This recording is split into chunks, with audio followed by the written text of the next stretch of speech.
그날도 남편의 전화가 울렸다. 저녁 7시 우리가 함께 식탁에 앉아 저녁을 먹고 있을 때였다. 남편의 휴대폰 화면이 밝아지며 진동이 울렸다. 나는 무심코 그 화면을 봤다. 엄마라는 이름이 떠 있었다. 어머니시네. 남편은 잠시 주저하다가 전화를 받았다. 그리고 스피커 모드로 전환했다. 아마도 식사 중이라 양손이 불편해서였을 것이다. 여보세요. 남편의 목소리는 평소보다 약간 긴장된 듯했다. 그리고 스피커 너머로 들려온 목소리. 그 순간 내 손에 들고 있던 수저가 덜컥하고 그릇에 부딪혔다. 오빠, 오늘은 몇 시쯤 와요? 그건 분명 시어머니의 목소리가 아니었다. 너무 젊고 너무 부드럽고 너무 친밀했다. 20대 후반이나 30대 초반 여성의 목소리였다. 나는 남편을 쳐다봤다. 남편은 황급히 스피커 모드를 해제하고 전화기를 귀에 댔다. 아, 미안. 지금 좀 불편해서. 나중에 다시 전화할게. 끊었다. 남편은 아무렇지 않은 척 다시 수저를 들었다. 누구였어? 나는 최대한 담담하게 물었다. 엄마. 요즘 휴대폰 바꾸셨나 봐. 목소리가 좀 이상하게 들렸나? 남편은 웃으며 대답했다. 그 웃음이 어색했는지 자연스러웠는지 나는 판단할 수 없었다. 아니, 판단하고 싶지 않았다. 그런가 보다. 나는 더 이상 묻지 않았다. 그날 저녁 우리는 식사를 마쳤다. 평소처럼 함께 설거지를 했다. 평소처럼 거실에서 TV를 봤다. 평소처럼 침대에 누웠다. 하지만 내 머릿속은 온통 그 목소리뿐이었다. 오빠, 오늘은 몇 시쯤 와요? 오빠라고 했다. 시어머니가 아들을 오빠라고 부를 리 없다. 그리고 와요라는 말. 어디론가 가기로 약속이 되어 있다는 뜻이었다. 나는 천장을 바라보며 눈을 감았다. 옆에서 남편의 고른 숨소리가 들렸다. 아니, 고른 척하는 숨소리였다. 그도 잠들지 못하고 있다는 걸 나는 알 수 있었다. 그날 밤 나는 한숨도 자지 못했다. 다음 날부터 나는 남편을 관찰하기 시작했다. 아니, 관찰이라는 표현은 적절하지 않을지도 모른다. 나는 그저 평소와 다름없이 생활했다. 출근하고 퇴근하고 저녁을 준비하고 설거지를 하고 잠자리에 들었다. 다만 남편의 행동 하나하나가 이전과는 다르게 보이기 시작했다는 것뿐. 그날 이후로도 엄마의 전화는 계속 왔다. 일주일에 2~3번, 많을 때는 하루에 1번씩. 남편은 항상 전화를 받았다. 내가 있을 때는 방으로 들어가 문을 닫았다. 내가 없을 때는 글쎄 그건 알 수 없었다. 또 어머니세요? 어느 날 저녁 남편이 또 방으로 들어가며 전화를 받자 나는 물었다. 응, 요즘 좀 자주 전화하시네. 남편은 미안하다는 듯 웃으며 문을 닫았다. 나는 거실 소파에 앉아 TV를 켰다. 하지만 화면에 무엇이 나오는지 전혀 알 수 없었다. 귀는 온통 방 안에서 들려오는 남편의 목소리에 집중되어 있었다. 응, 알았어. 괜찮아. 걱정하지 마. 낮은 목소리. 부드러운 톤. 그리고 가끔씩 들려오는 웃음소리. 나는 결혼 10년 동안 남편이 시어머니와 전화하며 저렇게 웃는 걸 본 적이 없었다. 물론 사이가 나쁜 건 아니었다. 하지만 남편은 원래 부모님께 전화할 때 형식적이고 간결했다. 네, 잘 지내요. 아빠도 건강하시죠? 네, 알겠습니다. 끊을게요. 이런 식이었다. 하지만 지금 방 안에서 들려오는 목소리는 달랐다. 마치 연인과 통화하는 것 같았다. 15분쯤 지났을까? 남편이 방에서 나왔다. 얼굴에 미소가 남아 있었다. 어머니가 뭐라고 하셨어? 나는 최대한 자연스럽게 물었다. 아, 건강 챙기라고. 요즘 날씨가 추워지니까. 15분 동안이나? 말이 나온 순간 후회했다. 나는 의심하는 아내가 되고 싶지 않았다. 남편은 잠시 나를 쳐다봤다. 그 눈빛에 무엇이 있었는지 나는 정확히 알 수 없었다. 당황? 미안함? 아니면 짜증? 엄마가 요즘 좀 외로우신가 봐. 아빠가 골프 다니시느라 집에 자주 안 계시대. 그렇구나. 나는 더 이상 묻지 않았다. 남편은 내 옆에 앉아 TV를 봤다. 우리는 1시간 동안 나란히 앉아 있었지만 서로에게 단 한마디도 하지 않았다. 그날 밤 침대에 누웠을 때 남편이 말했다. 미안해. 요즘 엄마 전화가 좀 잦지? 괜찮아. 효자네? 나는 웃으며 대답했다.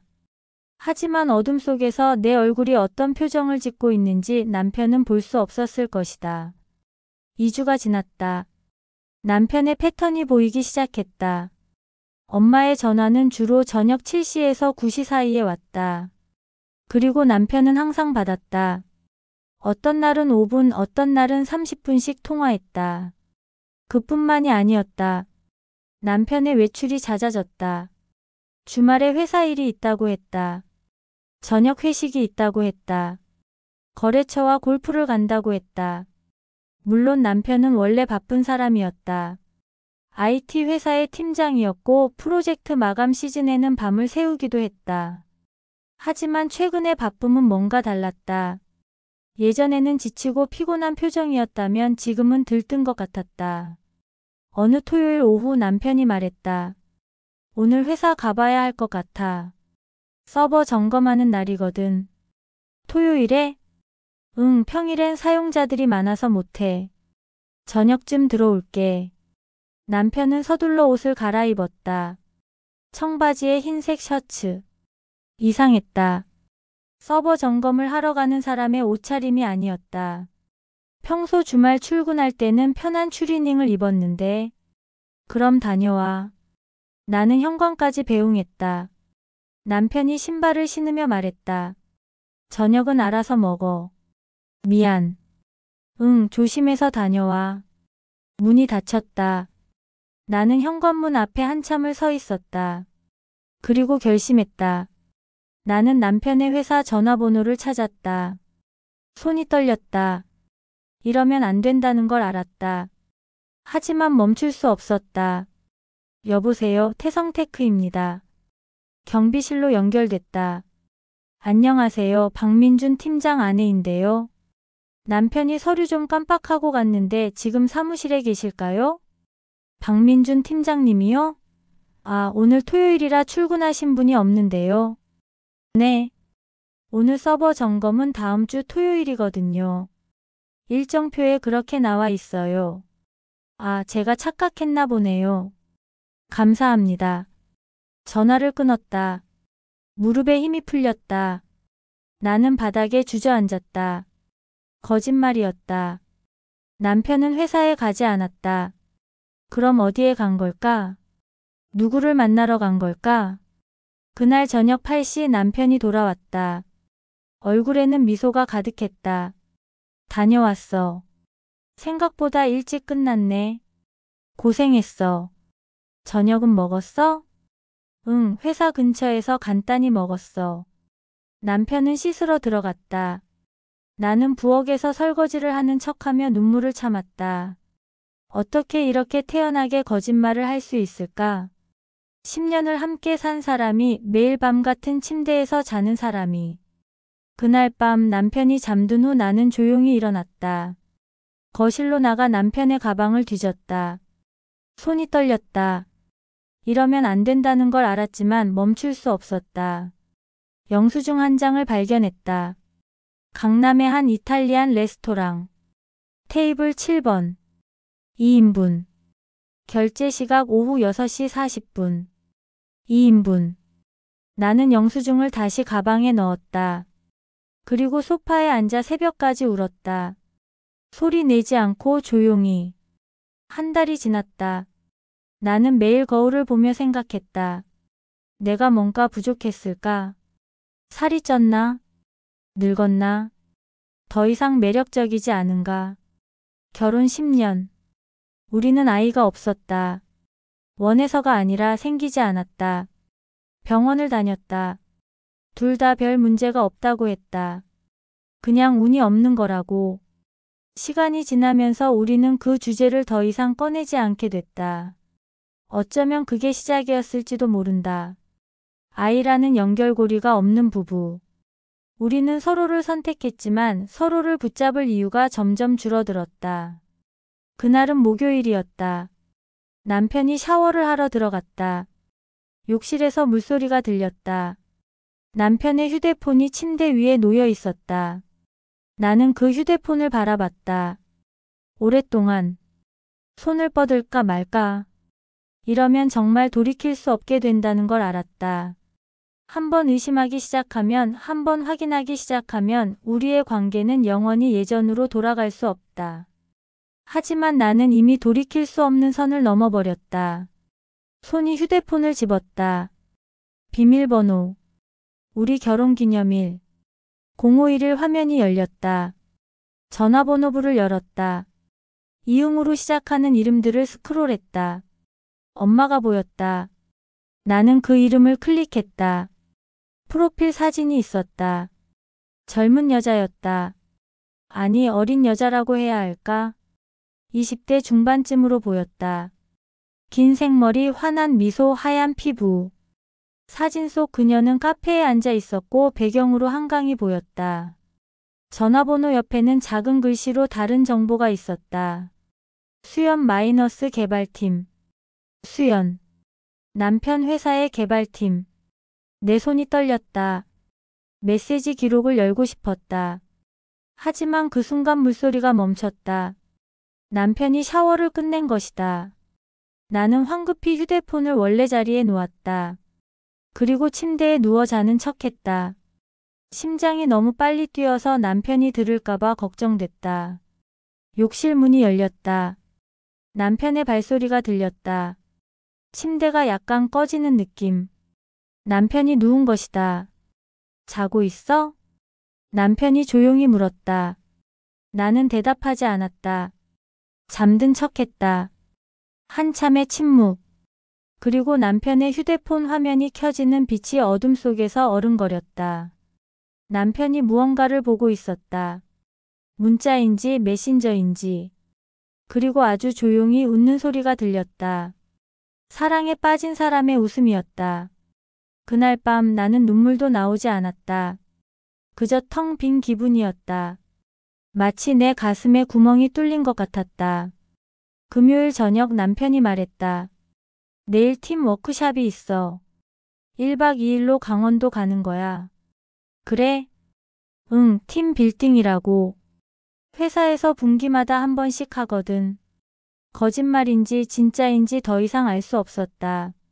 어쩌면 진짜 워크샵이 있고 그 워크샵에 수연도 함께 가는 것일 수도 있었다. 언제 출발해? 내일 아침 9시. 회사 앞에서 버스 타고 출발해. 재밌게 다녀와. 나는 웃으며 대답했다. 남편은 안심한 듯 미소를 지었다. 토요일 아침 남편은 짐을 쌌다. 나는 주방에서 아침을 준비하며 남편을 봤다. 여행용 가방에 깔끔하게 옷을 개는 모습. 세면 도구를 챙기는 모습. 평소보다 신경 써서 옷을 고르는 모습. 다녀올게. 응, 조심해서 다녀와. 남편이 떠났다. 현관문이 닫혔다. 나는 그 자리에 한참을 서 있었다. 그리고 결심했다. 나는 남편이 서재로 갔다. 책장 위에 놓인 노트북. 남편의 개인 노트북이었다. 회사 것과는 별개로 가지고 있는 개인용. 비밀번호를 입력했다. 우리 결혼기념일. 똑같았다. 이메일을 열었다. 그리고 검색했다. 수연. 수십 개의 메일이 있었다. 처음 메일은 6개월 전이었다. 민준 팀장님, 오늘 회의 자료 첨부합니다. 마이너스 수연. 공식적이고 형식적인 메일이었다. 하지만 시간이 지날수록 메일의 톤이 바뀌었다. 3개월 전. 팀장님, 오늘 야근하시는 거죠? 저도 남아 있을게요. 같이 저녁 먹어요. 2개월 전. 어제는 정말 즐거웠어요. 오랜만에 그렇게 웃어본 것 같아요. 다음에 또 만나요. 1달 전. 오빠가 없으니까 하루가 너무 길어요. 빨리 보고 싶어요. 가장 최근 메일은 어제였다. 내일 워크샵 정말 기대돼요. 드디어 우리 단둘이 시간을 보낼 수 있잖아요. 같은 방 배정받은 거 맞죠? 사랑해요. 나는 노트북 앞에서 한참을 앉아 있었다. 사랑해요. 그 세 글자가 화면에서 사라지지 않았다. 아무리 눈을 감아도 아무리 고개를 돌려도 그 글자들이 계속 보였다. 남편이 다른 여자를 사랑하고 있었다. 아니 어쩌면 나를 사랑한 적이 없었을지도 모른다. 우리의 10년이 우리의 결혼이 그저 습관이었을지도 모른다. 나는 노트북을 닫았다. 그리고 거실로 갔다. 소파에 앉아 창밖을 봤다. 하늘은 맑았다. 가을의 푸른 하늘. 구름 한 점 없는. 이상하게도 눈물이 나지 않았다. 화도 나지 않았다. 그저 공허했다. 남편은 일요일 저녁에 돌아왔다. 다녀왔어. 어땠어? 좋았어. 날씨도 좋고 팀원들이랑 즐겁게 놀았어. 그래, 잘 됐다. 나는 평소처럼 저녁을 준비했다. 남편이 좋아하는 된장찌개를 끓였다. 김치전도 부쳤다. 우리는 식탁에 마주 앉았다. 맛있다. 남편이 말했다. 나는 고개를 끄덕였다. 내일은 일찍 출근해야 해. 쌓인 일이 많거든. 응. 우리는 말없이 식사를 마쳤다. 설거지를 했다. TV를 봤다. 그리고 잠자리에 들었다. 침대에 누워서 남편이 말했다. 미안해. 뭐가? 요즘 바빠서 신경을 많이 못 써줘서. 괜찮아. 남편의 손이 내 손을 잡았다. 따뜻했다. 하지만 그 온기가 이제는 낯설었다. 마치 모르는 사람의 손 같았다. 사랑해. 남편이 말했다. 나는 대답하지 않았다. 그저 눈을 감았다. 사랑한다는 말. 남편은 내게도 하고 그녀에게도 하는 말. 그 말이 이제는 아무 의미가 없었다. 그 후로 한 달이 지났다. 나는 여전히 남편과 같은 집에서 살고 있다. 아침에 일어나 커피를 내려준다. 저녁을 준비한다. 주말에는 장을 보러 함께 마트에 간다. 외부에서 보면 우리는 여전히 평범한 부부다. 하지만 나는 안다. 이 관계가 이미 끝났다는 것을. 남편의 전화는 여전히 온다. 엄마라는 이름으로. 남편은 여전히 방으로 들어가 문을 닫고 전화를 받는다. 그리고 낮은 목소리로 웃는다. 나는 더 이상 묻지 않는다. 확인하지 않는다. 의심하지 않는다. 왜냐하면 이미 모든 걸 알기 때문이다. 어제 저녁 남편의 전화가 또 왔다. 엄마라는 이름이 화면에 떴다. 남편은 내가 있는 거실에서 전화를 받았다. 이제는 나를 의식하지도 않는 것 같았다. 응, 알았어. 30분 후에 거기서 만나. 끊었다. 그리고 나를 봤다. 잠깐 나갔다 올게. 급한 일이 생겨서. 그래. 나는 TV를 보며 대답했다. 남편은 재킷을 걸치고 현관으로 갔다. 신발을 신으며 말했다. 늦지 않게 들어올게. 천천히 다녀와. 문이 닫혔다. 나는 소파에 그대로 앉아 있었다. TV에서는 드라마가 나오고 있었다. 사랑에 빠진 남녀 주인공이 행복하게 웃고 있었다. 나는 리모컨을 들어 TV를 껐다. 고요한 거실. 시계 소리만 똑딱거렸다. 오늘은 우리 결혼기념일이다. 아침에 남편이 말했다. 오늘 우리 결혼기념일이지? 저녁에 외식할까? 좋아. 어디 가고 싶어? 아무 데나. 내가 정해. 남편은 웃으며 출근했다. 회사에 가면서도 엄마에게 전화했을 것이다. 어쩌면 그녀와 점심을 먹었을지도 모른다. 그리고 저녁에는 나와 외식을 하겠지. 나는 옷장을 열었다. 남편이 좋아하던 원피스를 꺼냈다. 빨간색. 우리가 처음 만난 날 입었던 것과 비슷한 색이었다. 거울 앞에 섰다. 화장을 했다. 립스틱을 발랐다. 머리를 묶었다. 거울 속에 나를 봤다. 웃고 있었다. 하지만 그 웃음 뒤에 무엇이 있는지 나 스스로도 알 수 없었다. 저녁 7시 남편이 돌아왔다. 와, 예쁘다. 남편이 말했다. 진심인지 거짓인지 알 수 없었다. 고마워. 우리는 차를 타고 레스토랑으로 갔다. 예약해둔 곳이라고 했다. 한강이 보이는 루프탑 레스토랑이었다. 테이블에 앉았다. 와인을 주문했다. 스테이크를 주문했다. 10년이네. 남편이 와인잔을 들며 말했다. 그러네. 빨리 지나간 것 같기도 하고 길었던 것 같기도 하고. 응. 앞으로도 잘 부탁해. 와인잔이 부딪혔다. 맑은 소리가 났다. 우리는 식사를 했다. 남편은 회사 이야기를 했다. 새로운 프로젝트 이야기. 팀원들 이야기. 수연의 이름은 나오지 않았다. 물론 나오지 않을 것이다. 너는 요즘 어때? 남편이 물었다. 나 그냥 똑같지 뭐. 회사는 괜찮아? 응, 괜찮아. 거짓말이었다. 나는 괜찮지 않았다. 매일 아침 일어나는 게 고통이었다. 출근하는 것도 일하는 것도 퇴근하는 것도 모든 게 무의미하게 느껴졌다. 하지만 나는 웃었다. 남편도 웃었다. 우리는 연기를 하고 있었다. 행복한 부부를 연기하고 있었다. 식사를 마치고 집으로 돌아왔다. 남편이 샤워를 하러 들어갔다. 나는 거실 소파에 앉았다. 남편의 휴대폰이 테이블 위에서 울렸다. 엄마. 진동이 멈추지 않았다. 나는 그 휴대폰을 바라봤다. 오랫동안. 그리고 조용히 웃었다. 그래, 이제 엄마 대신 그 여자가 있겠지. 진동이 멈췄다. 화면이 꺼졌다. 다시 고요해졌다. 욕실에서 물소리가 들렸다. 남편이 노래를 흥얼거리는 소리도 들렸다. 행복한 소리였다. 나는 창밖을 봤다. 밤하늘에 별이 보였다. 작고 외로운 별들. 그날 밤 나는 결정했다. 떠나기로. 언제가 될지는 모르겠다.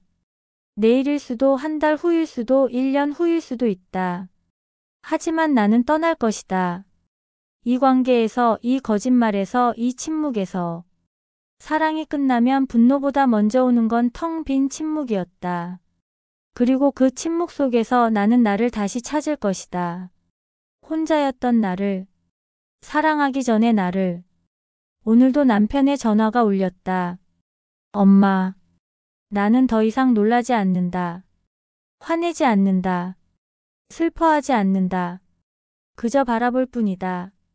남편이 방으로 들어가 문을 닫는 모습을, 낮은 목소리로 웃는 소리를, 사랑에 빠진 사람의 표정을. 그리고 나는 안다. 저 문 너머의 사랑은 진짜이고 이 문 안의 사랑은 거짓이라는 것을. 하지만 괜찮다. 언젠가 나도 진짜 사랑을 다시 만날 것이다. 나 자신으로부터 시작하는 사랑을. 그때까지 나는 기다릴 것이다. 고요히 침묵 속에서.